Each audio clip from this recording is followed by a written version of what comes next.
After diagnosis, my mind stopped on one question. What happens when I can't do this alone? What happens when I can't take care of myself? Such a scary thought.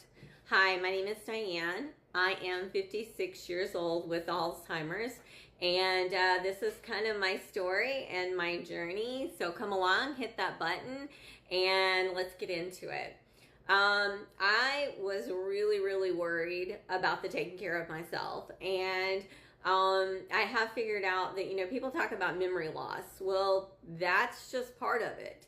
They don't talk enough about the fear of becoming dependent, and that is a terrible thing to have to give up, is your independence.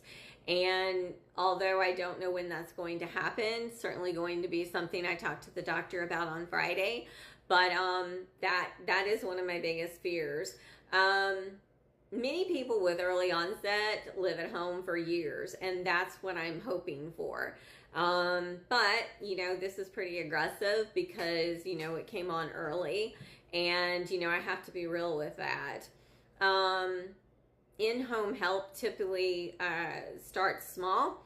Housekeeping, medication reminders, transportation, companionship. Memory care is usually considered later when safety becomes difficult and there's wandering or medication mistakes, falls, inability to stay alone safely. That's the big question.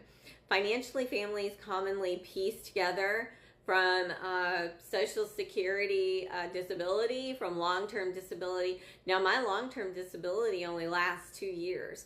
Paid in for 30 years, it'll only last 2 years. Granted, grateful for it, not complaining, but I thought after 30 years of paying in, I'd get more than 2 years. Don't you? I would think so. So if there's retirement or savings, those are things that you can tap into to try to find assistance. Also, most people meet with an elder law attorney at some point, and so that's something else that needs to be considered. And you have to discuss at some point giving power of attorney for yourself, medical and otherwise, to someone that you trust. And, that's something that my husband and I have already talked about. Planning for care doesn't mean you're giving up. It means that you're protecting your future self and your family. Like, I really want to, even though I know it's a scary thought, I really want to put plans in place for me to make it easier for them. I don't want my husband responsible